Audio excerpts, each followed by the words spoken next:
From his Florida home at Mar-a-Lago. A short time ago, the United States military began major combat operations in Iran. Our objective is to defend the American people by eliminating imminent threats from the Iranian regime, a vicious group of very hard, terrible people. Its menacing activities directly endanger the United States, our troops, our bases overseas, and our allies throughout the world. For 47 years, the Iranian regime has chanted death to America and waged an unending campaign of bloodshed and mass murder, targeting the United States, our troops, and the innocent people in many, many countries. Among the regime's very first acts was to back a violent takeover of the U.S. Embassy in Tehran, holding dozens of American hostages for 444 days. In 1983, Iran's proxies carried out the Marine barracks bombing in Beirut that killed 241 American military personnel. In 2000, they knew and were probably involved with the attack on the USS Cole. Many died. Iranian forces killed and maimed hundreds of American service members in Iraq. The regime's proxies have continued to launch countless attacks against American forces stationed in the Middle East in recent years, as well as U.S. naval and commercial vessels in international shipping lanes. It's been mass terror, and we're not going to put up with it any longer. From Lebanon to Yemen and Syria to Iraq, the regime has armed, trained, and funded terrorist militias that have soaked the earth with blood and guts.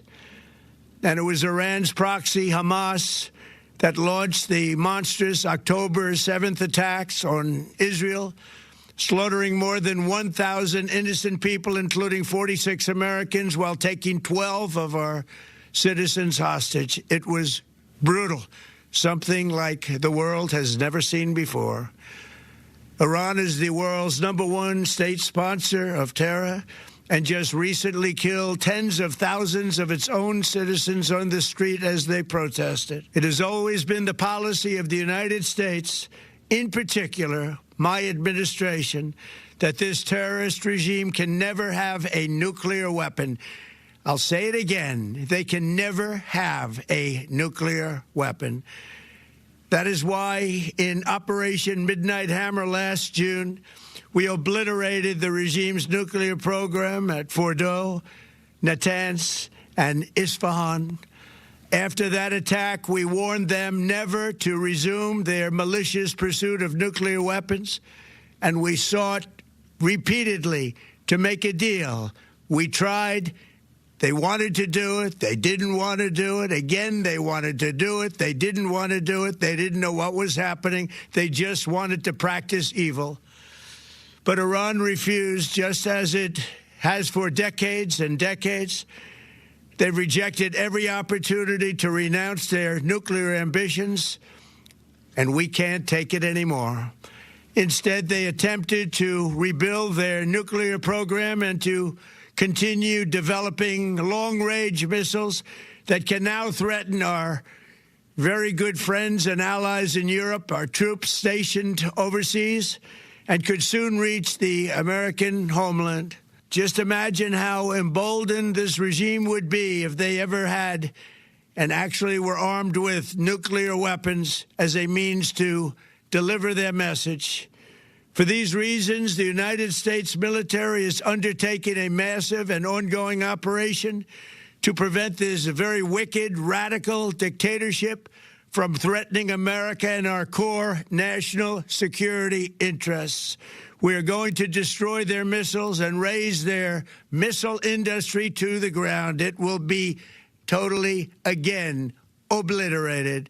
We're going to annihilate their Navy. We're going to ensure that the region's terrorist proxies can no longer destabilize the region or the world and attack our forces and no longer use their IEDs or roadside bombs, as they are sometimes called, to so gravely wound and kill thousands and thousands of people including many Americans, and we will ensure that Iran does not obtain a nuclear weapon.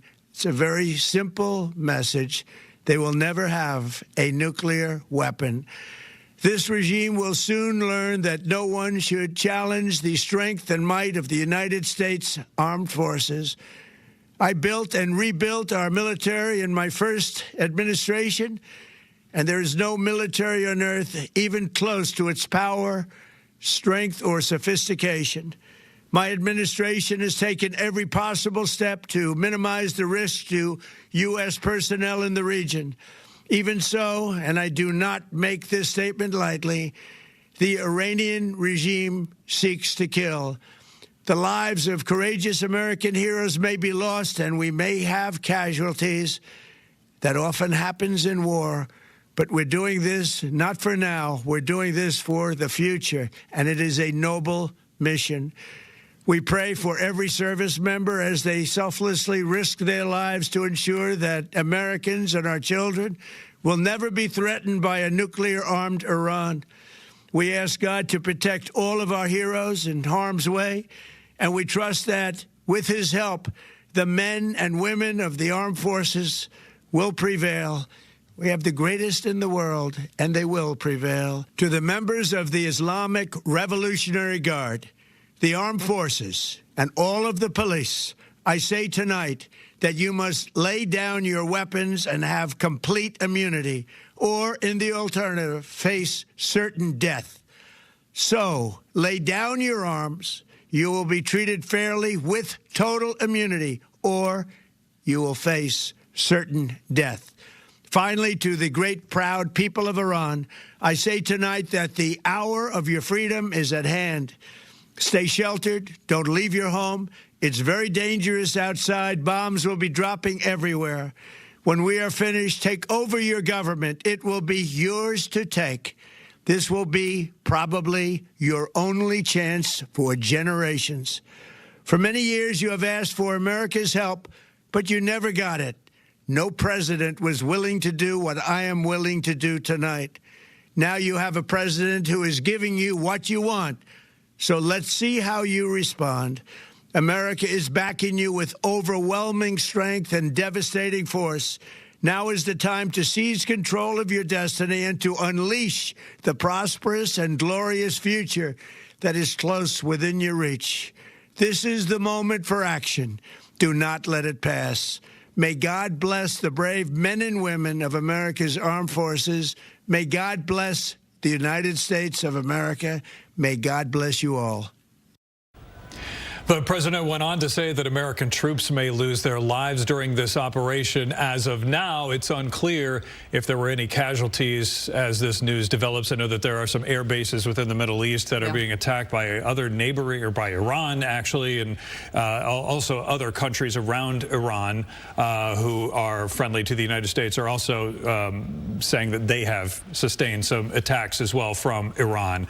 And I know that Trey Yingst on Fox News this morning was saying that C-17 aircraft have been bringing in weapons to Israel over the last several days. So this is something that kind of forecasts not an attack that would last hours, but rather days. Yeah. And one thing, he mentioned in his speech was saying that, they're doing this now. They're doing this not for now.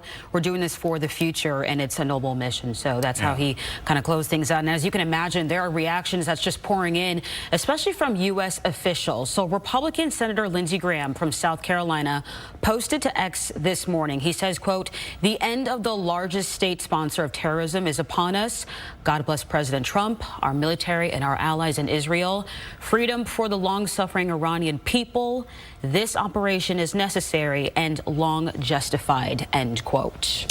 Now, the first apparent strike of this operation targeted the offices of Supreme Leader Ayatollah Ali Khamenei. Yeah, and his status and whereabouts still not clear at this hour. Fox News correspondent Catherine Griffin broke down the initial stages of the attack a short time ago on Fox News Channel.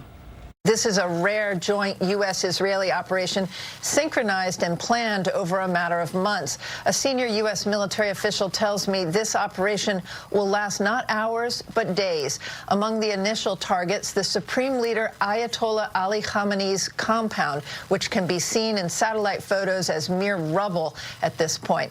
It's not clear whether the Ayatollah was there. Other targets in the initial wave, the Defense Ministry, the Parliament, the National Supreme Council, the Ministry of Intelligence, Iran's Atomic Energy Agency, as well as naval bases down near Bandar Abbas and Kark Island, along with targets in Bushehr, likely to include the nuclear reactor there. In the east, U.S. missiles and the Israeli Air Force struck the IRGC aerospace forces in Tabriz and Kermanshah, part of Iran's ballistic missile and satellite program. Among the top Iranian leaders targeted, Iran's president, the defense minister, and the head of the judiciary, who has issued death sentences to thousands of Iranian protesters, and former Iranian President Mahmoud Ahmadinejad, who once famously vowed to wipe Israel from the map. His home was struck, no word yet on casualties. Already, the Iranian response has targeted all U.S. bases in the Gulf, except U.S. bases in Oman, since the Omani foreign minister had tried to mediate the nuclear talks in Geneva, even flying to Washington, D.C. to meet Vice President J.D. Vance at the White House yesterday to try to avert what is quickly turning into a regional war. A missile landed near the U.S. Navy Fifth Fleet headquarters in Bahrain, but I'm told there were no casualties, and Qatar intercepted at least one incoming missile targeting Al Udeid Air Base. Hundreds of military targets have been struck by the U.S. military and the Israeli Air Force. Iran state television has been knocked off the air as well. At the skyline of Tel Aviv, there in Israel, both U.S. and Israeli defense forces across the Middle East are on alert for more retaliatory strikes by Iran.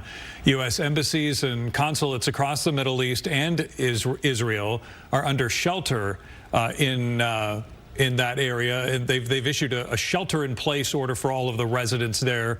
Again, this joint operation was planned for months, according to the Israeli government. And I mentioned before, Trey Yingst was saying C-17 aircraft have been coming in and out of Israel, bringing more weapons. This will take some time to assess the damage in Iran from the initial wave of airstrikes, but so far there are just scattered reports of casualties from the retaliation strikes. State TV in Syria is reporting this morning that 4 people were killed by Iranian missile strikes in the southern part of the country. And of course, we're monitoring all of these developments. CNN is saying that Marco Rubio did in fact notify at least some of the Gang of 8 about the attack, the Gang of 8 being the 8 members of Congress from both parties that by law are briefed on classified information by the executive branch. So. Yeah, all this unfolding. So your time right now is 7:14 as we continue coverage. We're going to be right back with coverage in the Middle East.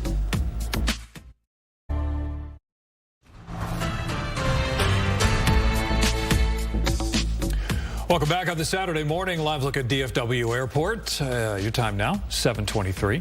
We have continuing coverage now of the military strikes on Iran. The fallout is affecting global air travel in the Middle East. Flight maps show the airspace over Iran completely empty after those airstrikes in that region. Israel, Iran, Iraq, and Jordan have all reportedly closed their airspace as well. You can see flights avoided those areas there in the Middle East. Flights to those countries have been halted in several European countries, even Russia halting flights there. Those impacts could continue this weekend as tensions continue to escalate. The United States and Israel launching blistering attacks against targets inside Iran. Yeah, the hope is that they will degrade the Islamic Republic's military and nuclear capabilities and bring about regime change. Fox News correspondent Rebecca Castor has the latest from Washington. We saw the military buildup go on for months, and today, in broad daylight, the U.S. and Israel attacked Iran. Thick plumes of smoke drifting across Tehran on Saturday morning as President Trump announced the start of strikes against the Iranian regime. The United States military is undertaking a massive and ongoing operation to prevent this very wicked, radical dictatorship from threatening America and our core national security interests. The first target was apparently aimed at Iran's supreme leader. although he was reportedly taken to a secure location. This is not a surprise that they would start out by attacking where Khamenei resides, because what the U.S. military would go after would be command and control, and that's the ultimate command and control. It's the ultimate message against the leadership that has been so intransigent. The attacks coming after multiple rounds of talks in Geneva between the U.S., Iran, and Oman failed to convince Iran to abandon its nuclear program. Sirens in Israel were heard and alerts went out on phones as Iran launched its own retaliatory strikes, which could go on for days, if not longer. The president called on Iran to surrender, but he also had a stark warning for the American people. The lives of courageous American heroes may be lost, and we may have casualties. That often happens in war. Congress has not signed off on this attack, and that will start a huge debate here in Washington. Democratic Senator Ruben Gallego posted his opposition on X, saying we can support democracy in Iran without sending troops to die. In Washington, Rebecca Castor, Fox News.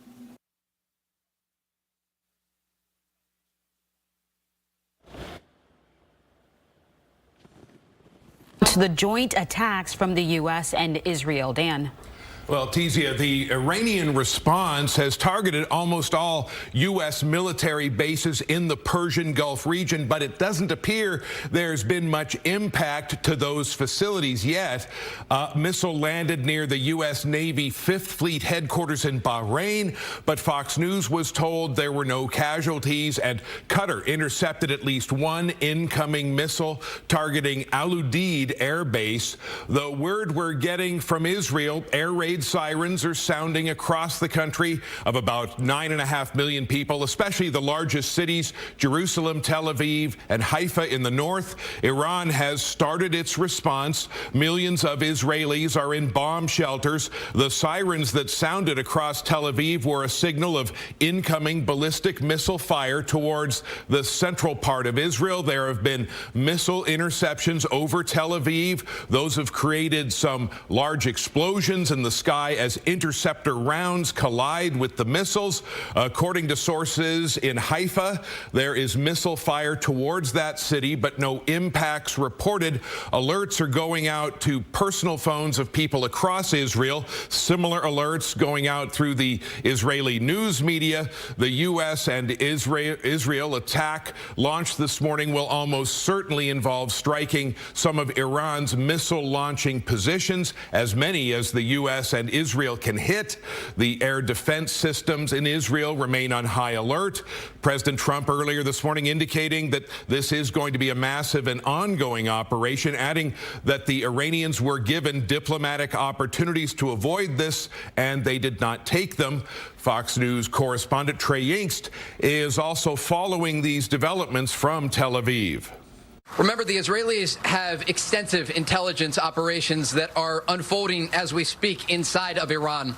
During the 12-day war last year, in their opening series of strikes, they killed nearly the entire command structure of the IRGC, and they were able to do that by using their intelligence operations on the ground to track where these officials were located and then hit them with bunker buster bombs. And that's likely what they used in order to go after the leadership in this round. We should note, though, that all of this is being coordinated at an extremely high level, and I'm told from Israeli officials that this was months of planning. President Trump certainly was able to sign off on all of the operations that are taking place now. This was a hand-in-glove operation, as it was described to me by one official, ensuring that not only the offensive capabilities were in place for the Americans and the Israelis and everyone knew their role, but also the defensive capabilities to shoot down the incoming fire that's now targeting Gulf countries and the state of Israel. Remember, President Trump is a man who, back in 2020, killed who was largely seen by the Iranians as a deity, Qasem Soleimani, outside of Baghdad's international airport. He ordered a drone strike against Iran's top general. And then during the war last year, he ordered the strikes against Iran's nuclear facilities, destroying these underground facilities inside of Iran. And so the Iranians had an opportunity for diplomacy, and that's the thing that we hear time and time again from officials, and they came to the table and they were not willing to be flexible enough as it relates to their nuclear program and their expanding ballistic missile program, and that's the reason that President Trump decided to move forward with this operation to go after not only Iranian leadership, but the entire military command structure. And we do expect this to last for several more days as the Israelis and the Americans want to use this opportunity, as President Trump said overnight, to encourage the Iranian people to rise up and take this historic opportunity for regime change. The fact that Iranian missiles are being fired in 1 or 2 missile volleys is an indication that the Iranians may have been hit quite hard when it comes to their missile launching positions during the 12-day war last June, when they were sometimes firing dozens of missiles at a time. But again, that capability may have been significantly degraded. The latest report from the ground indicates there are no casualties in Israel, but that country is looking both north and south to Iranian proxies like Hezbollah and the Houthis over concerns they may get involved in the battle. Kezia and Brandon. All right, Dan, thank you so much. 7:30 is your time right now. We'll be right back with continued coverage.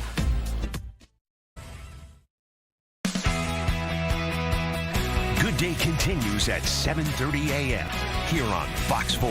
Welcome back. Thanks for starting your morning with us. I'm TCM Muzinga. And I'm Brandon Todd. We are back with continuing coverage on the war in the Middle East. President Donald Trump says the U.S. is now involved in military operations in Iran after Israel launched airstrikes early this morning. Iranian media reported that the strikes were nationwide, with smoke rising from the capital in Tehran. Israeli forces say they have launched preemptive strikes near the offices of Iran's supreme leader. Israeli Prime Minister Benjamin Netanyahu says the attacks are to remove the existential threat posed by Iran. The U.S. joined the fight by launching Tomahawk missiles from Navy vessels and also from the air. The joint attack has now been dubbed Operation Epic Fury by the Pentagon. Comes as peace negotiations on Iran's nuclear program have failed. President Trump said on social media that it is time to take out the current Iranian regime. He also called on the people of Iran to take their country back. He urged Iranian forces to lay down their weapons or be destroyed. A short time ago, the United States military began major combat operations in Iran. Our objective is to defend the American people by eliminating imminent threats from the Iranian regime, a vicious group of very hard, terrible people. Its menacing activities directly endanger the United States, our troops, our bases overseas, and our allies throughout the world. For these reasons, the United States military is undertaking a massive and ongoing operation to prevent this very wicked, radical dictatorship from threatening America and our core national security interests. We are going to destroy their missiles and raise their missile industry to the ground. It will be totally, again, obliterated. We're going to annihilate. Well, the president also said American troops may lose their lives during this operation. He urged Iranian forces to lay down their weapons or be destroyed. The Iranian-backed military group known as the Houthis have returned to launching missiles and drones at Israel. There's also reports that Iran has targeted a U.S. military base in Bahrain in the Persian Gulf. Again, though, the indication is that this will not be a short operation, but could last days, weeks, or even longer. Fox's Rebecca Castor joins us with the latest from Washington. Rebecca. Ticia, the Iranians were given a diplomatic solution. They did not take it. We saw the U.S. military build up its presence in the region for months, and today, in broad daylight, the U.S. and Israel attacked Iran.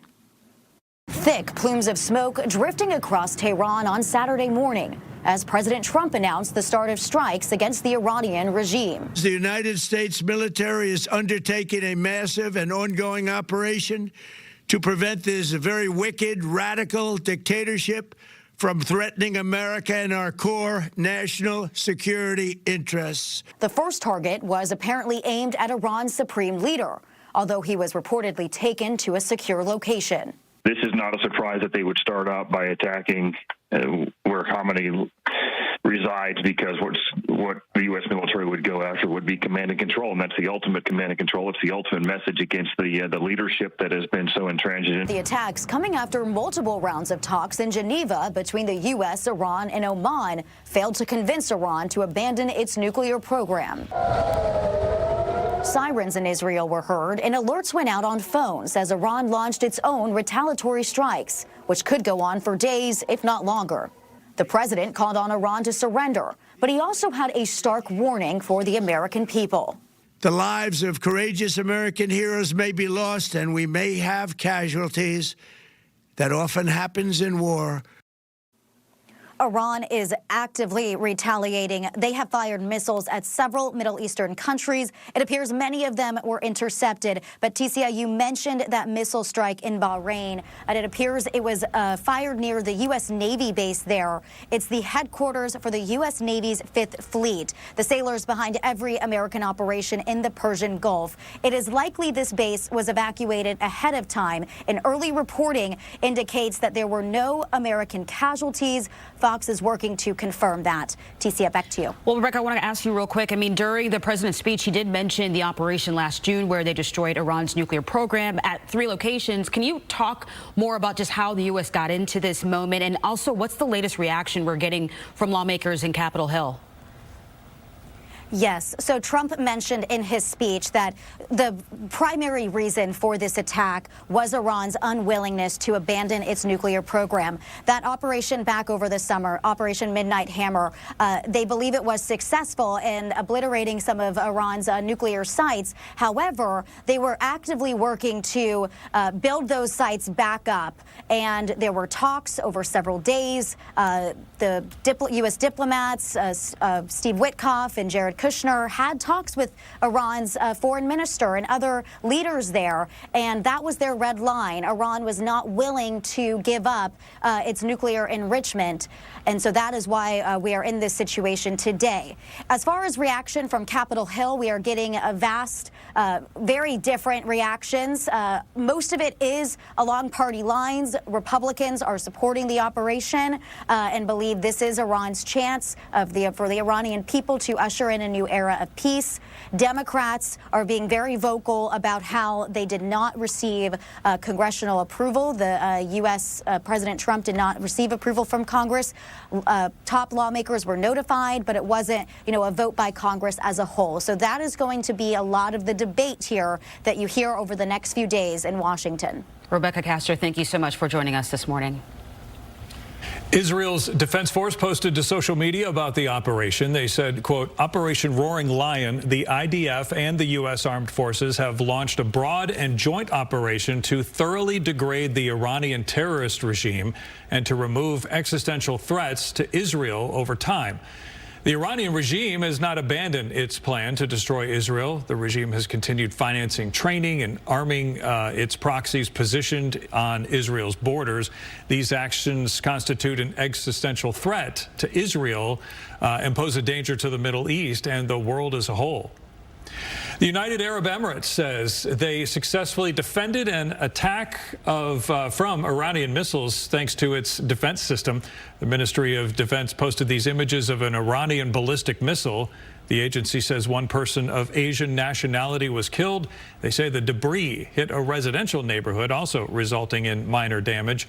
In a statement to social media, the ministry stressed that this targeting constitutes a blatant violation of national sovereignty and international law and reserves its full right to take all necessary measures to protect its territories and citizens in a manner that ensures preservation of its sovereignty, security, and stability.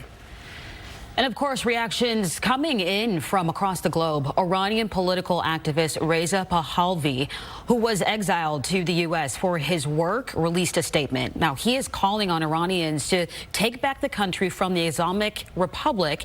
He goes on to say, quote, the assistance that the President of the United States had promised to the brave people of Iran has now arrived.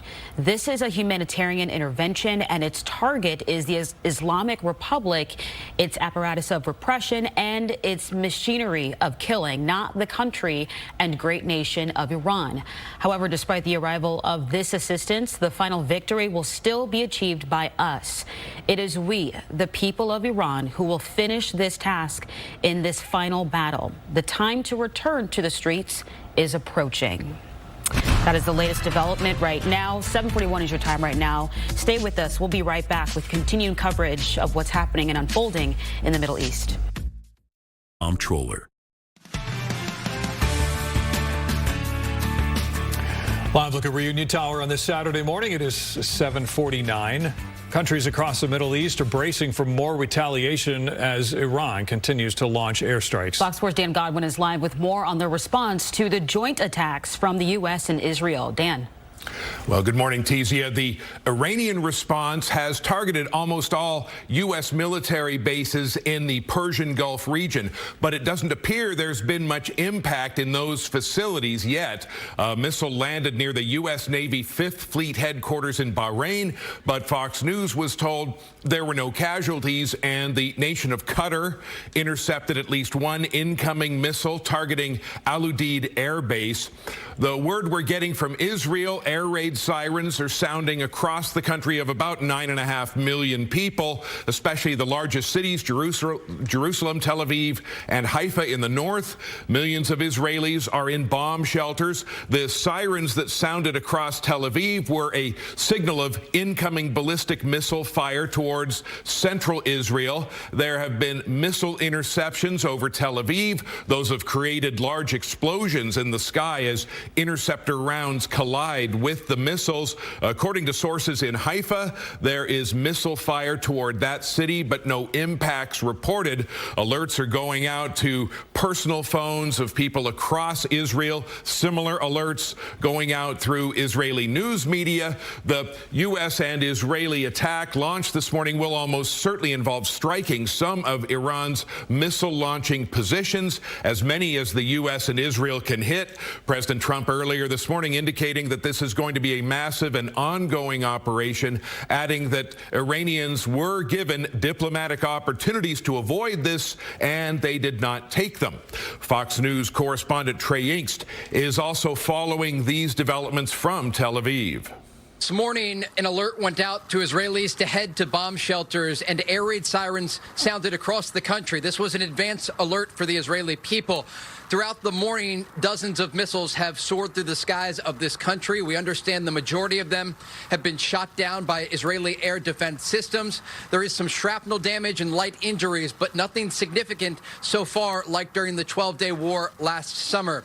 There's a few things the Israelis are looking at here, whether or not they're able to be successful in preempting some of these launches. And so far, the IDF has released new video showing a few of their strikes against Iranian ballistic missile launching positions in the western part of Iran. They've been using drones to monitor this coastline to ensure that if they see any movement of missiles, they can hit them right away. So far, that has led to limited volleys of missiles toward this country. As Jennifer spoke about, some of the Gulf countries taking more significant hits from Iranian short-range missiles. Analysts told us last week Iran has anywhere between 2,000 and 3,000 medium-range missiles that could hit Israel, and upwards of 5,000 short-range missiles that could target U.S. bases closer to their country. Of course, they also have anti-ship missiles and short-range material that they could use to try and target U.S. forces. And so both American troops in the region and Israeli forces remain on high alert, understanding this is the very beginning of what is expected to be a multi-day operation. The fact that Iranian missiles are being fired in one or two missile volleys is an indication that the Iranians may have been hit quite hard when it comes to their missile launching positions during the 12-day war last June, when they were sometimes firing dozens of missiles at a time. But again, that capability may have been significantly degraded. The latest report from the ground indicates there are no fatalities or major injuries in Israel, as Trey Yingst mentioned. But Israel is looking both north and south to Iranian proxies like Hezbollah and the Houthis over concerns they may get involved in the battle. Brandon and Tizia. All right, Dan, thank you. 6 minutes to 8 o'clock on this Saturday morning. Now, the fallout, as you can imagine, is affecting global air travel in the Middle East. So we're going to take a look at the impact in the scene right now over there as well. We're going to be right back with continued coverage. Armin Mazzani. Welcome back. 4 minutes to 8 a.m. on this Saturday morning as we take a live look at the DFW airport right now. 62 degrees, but we are monitoring the situation overseas as well. Right. We have continuing coverage now of the military strikes out or on Iran, rather. The fallout is affecting global air travel in the Middle East. Take a look at this graphic here. This shows the flight maps of the airspace over Iran, completely empty after those airstrikes there. Israel, Iran, Iraq, and Jordan have all reportedly closed their airspace as well.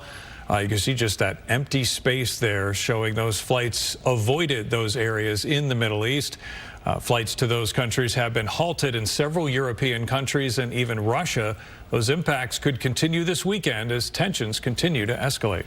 We're also going to take a live look now at the skyline of Israel right now. So U.S. embassies and consulates across the Middle East and Israel are under shelter-in-place orders. International reaction is pouring in right now. So Pakistan and Russia condemned the attacks on Iran, but Saudi Arabia condemned Iran's military response. European Union leaders are calling for restraint and diplomacy to ensure nuclear safety. Now, scattered reports of casualties are also coming in as well. State TV in Syria reports 4 people were killed by an Iranian missile strike in the southern part of the country. So we're monitoring those developments.